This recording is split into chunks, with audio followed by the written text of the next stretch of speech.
My name is Gabrielle Scott, and on my 10th wedding anniversary, my mother-in-law gave me a diamond necklace she claimed had been in their family for 4 generations. She made this big emotional speech about how I'd finally earned my place in the family, how she was passing it down to me as the matriarch in waiting. My husband cried. His sisters applauded. I felt honored, accepted, like I'd finally broken through after a decade of being treated like an outsider. 2 weeks later, I took that necklace to get it appraised for insurance purposes.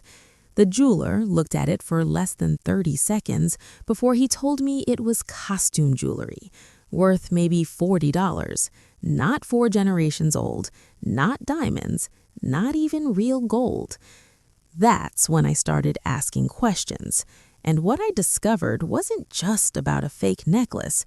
It was about a decade of lies, a family conspiracy, and a husband who'd been in on it from day one. By the time I was done investigating, I wasn't just returning a fake heirloom. I was serving divorce papers. Let me take you back to that anniversary dinner. My husband Trevor and I had been married for 10 years. We lived in Alpharetta, Georgia, in a nice house we'd worked hard to afford. I'm a marketing director at a tech company. Trevor works in pharmaceutical sales. We had what looked like a good life from the outside. But my relationship with his family, especially his mother Patricia, had always been complicated. She'd made it clear from the beginning that I wasn't what she'd envisioned for her son. Too ambitious, too independent, too focused on my career. She wanted Trevor to marry someone who'd stay home, have babies immediately, dedicate her life to family the way she had. Instead, he married me, a woman who negotiated her salary, who traveled for work, who wanted to establish her career before having children. Patricia tolerated me, but barely. For 10 years, I'd been excluded from family traditions, left out of important conversations, criticized at every holiday gathering. His sisters, Michelle and Kendra, followed their mother's lead. I was always the outsider. So when Patricia stood up at our anniversary dinner at this fancy restaurant in Buckhead and announced she had something special for me, I was shocked. Patricia pulled out a vintage jewelry box, dark velvet, clearly old. She opened it slowly, and inside was a stunning necklace, diamond pendant, intricate gold chain, absolutely gorgeous. "Gabrielle," she said, and her voice actually cracked with emotion. "This necklace has been in the Scott family for 4 generations. It was my great-grandmother's, then my grandmother's, then my mother's, then mine. I've been waiting to pass it down to the right person. And after 10 years of marriage to my son, after watching you grow and mature, I believe you've earned the right to wear it." I was stunned, actually speechless. My husband was crying. His sisters were smiling. Even his father looked emotional. This necklace represents something more than jewelry. It represents legacy, family, the continuation of our bloodline. When you have a daughter, you'll pass it to her, and she'll pass it to hers. You're officially part of this family now, Gabrielle. Welcome. She put the necklace around my neck herself, and everyone at the table stood and applauded. I cried. I actually cried because after 10 years of feeling like I wasn't good enough, wasn't worthy, wasn't truly family, this felt like acceptance, like I'd finally made it. 2 weeks later, I decided to get the necklace appraised for insurance. It was clearly valuable, and I wanted to make sure it was properly protected. I made an appointment at a reputable jewelry store in Dunwoody, brought the necklace in its original box, explained the family history. The jeweler, an older white man named Mr. Henderson, put on his magnifying glasses and examined the necklace carefully. After maybe 20 seconds, he looked up at me with this uncomfortable expression. "Ma'am," he said slowly, "I'm not sure how to tell you this, but this isn't a diamond. These are cubic zirconia, and this isn't gold. It's gold-plated brass." I laughed.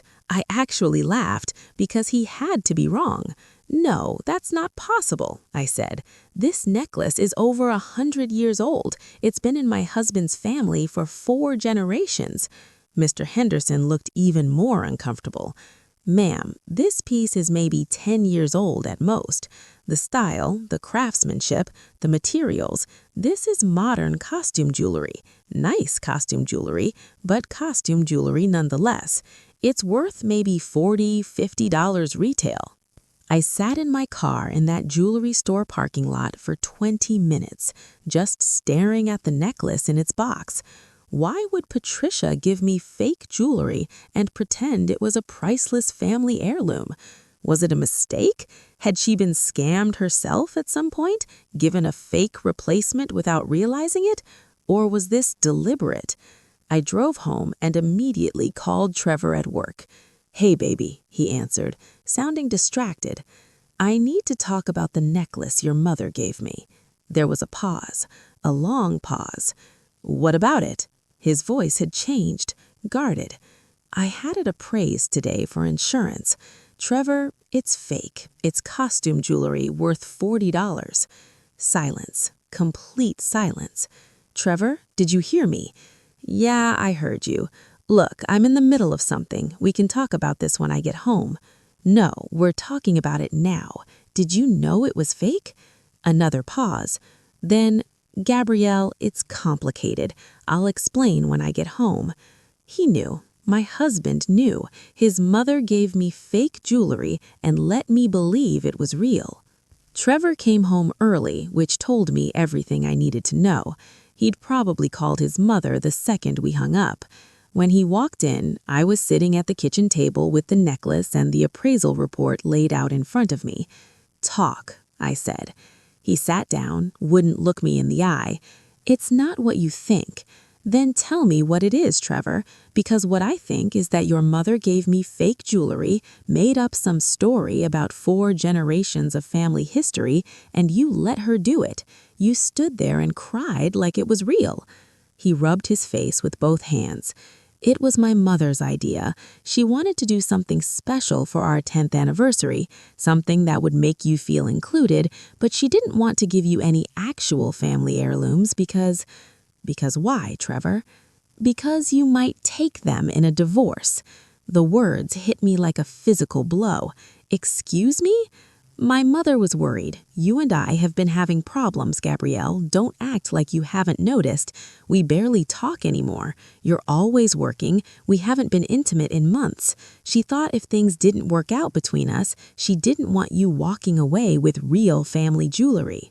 "So, let me get this straight," I said, my voice shaking. "Your mother was so convinced our marriage was going to fail that instead of giving me real jewelry, she gave me a $40 fake and made up an elaborate story about family legacy? And you went along with it? You cried fake tears?"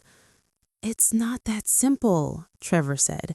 "She was trying to protect the family assets. And honestly, Gabrielle, can you blame her? You have your own money. You don't need our family heirlooms." "That's not the point," I shouted. "The point is that you all sat there and lied to my face, made me feel like I'd finally been accepted into this family, like I'd earned something, when really you were all in on some sick joke."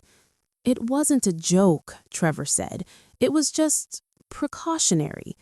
"Precautionary," I repeated. "Tell me something, Trevor. What else has been precautionary in our marriage?" He looked away. That's when I knew. There was more. "Tell me," I said. "Tell me right now or I walk out this door." He took a deep breath. "The beach house in Florida that my parents said they're leaving to me in their will, they changed it 6 months ago. Now it's in a trust that specifically excludes spouses. The investment account my grandmother left me, same thing. My mother helped me restructure everything to make sure you'd have no claim to any family assets if we split up." I hired a lawyer the next day, not to file for divorce immediately, but to understand what I was dealing with. Her name was Susan Chen, and she specialized in complex divorces. When I told her everything Trevor had admitted to, her expression turned grim. "How long have you been married?" she asked. 10 years. "And he restructured his inheritance to exclude you 6 months ago, while you were married? Oh, we need to look into this." Susan requested financial records, property documents, everything. What she uncovered was worse than I'd imagined. Trevor hadn't just restructured his family assets, he'd been hiding money. For the past 3 years, he'd been taking cash bonuses from work and depositing them into an account I didn't know about, an account in his name only, at a bank I'd never heard of. He'd been skimming money from our joint account too, small amounts, a few hundred here and there, that added up to nearly $50,000 over 3 years. "Your husband has been planning for divorce for a while," Susan said, "and his family has been helping him. The fake necklace wasn't just cruel, it was part of a larger pattern of deception designed to make you feel included while systematically excluding you from anything of real value." I demanded a family meeting. Trevor tried to refuse, but I told him if his parents didn't sit down with us, I'd file for divorce that week without any further conversation. We met at their house in Roswell on a Sunday afternoon. Patricia, Trevor's father Robert, his sisters Michelle and Kendra, and Trevor all sat in the living room while I stood. I'd brought copies of the appraisal report. "I want to talk about the necklace," I said, placing the report on the coffee table. Patricia didn't even flinch. "It's a lovely piece, isn't it?" she said calmly. "It's a $40 fake, and you know it. You bought it specifically to give to me so I'd feel special while making sure I got nothing of real value from this family." "Gabrielle, you're overreacting," Robert said. "Am I? Because I've also learned that Trevor has been restructuring all his inherited assets to exclude me, that he's been hiding money in secret accounts, that this entire family has been planning for my eventual exit for years while pretending to welcome me." Michelle spoke up. "You can't blame us for being careful. You have your own career, your own money. "I don't need your family's money," I interrupted. "You're right about that. What I needed was honesty. What I needed was to be treated like an actual member of this family instead of a threat to your precious assets." Trevor finally spoke. "Gabrielle, I'm sorry about the necklace. It was wrong. But you have to understand, my mother was just trying to protect what's ours." "What's yours," I corrected, "not ours. Yours. I've never been part of ours to you, have I?" He didn't answer. That's when Kendra, the younger sister, said something that changed everything. "She was never going to be good enough, Trevor. You knew that from the start. Remember what you said at your bachelor party?" Trevor's face went white. "Kendra, shut up." "What did he say?" I asked. Kendra looked at her brother, then at me. Some part of her, maybe guilt or maybe cruelty, made her tell the truth. "He said he was marrying you because you were successful and independent, which meant you wouldn't be financially dependent on him like other women.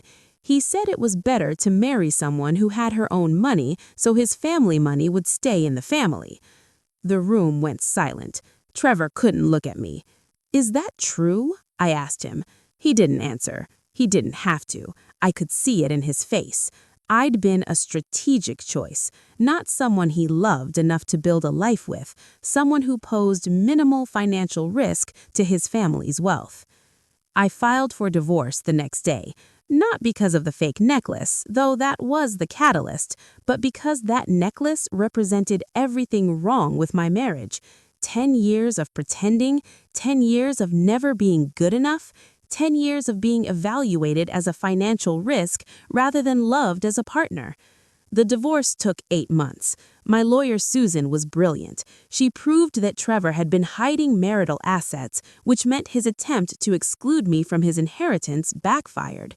The court ruled that the money he'd hidden in secret accounts, the bonuses he'd concealed, all of it was marital property subject to division. I got half of everything we'd built together, which was substantial since we'd both been working the entire marriage. His mother was furious. She actually called me and demanded I return the family heirloom necklace. I mailed it back to her with a note, "Here's your $40 fake. Thanks for the memories." That was 14 months ago. I'm 39 now, living in a beautiful condo in Midtown Atlanta that I bought with my divorce settlement. I'm dating someone new, a man who introduces me to his family without strategizing about asset protection first.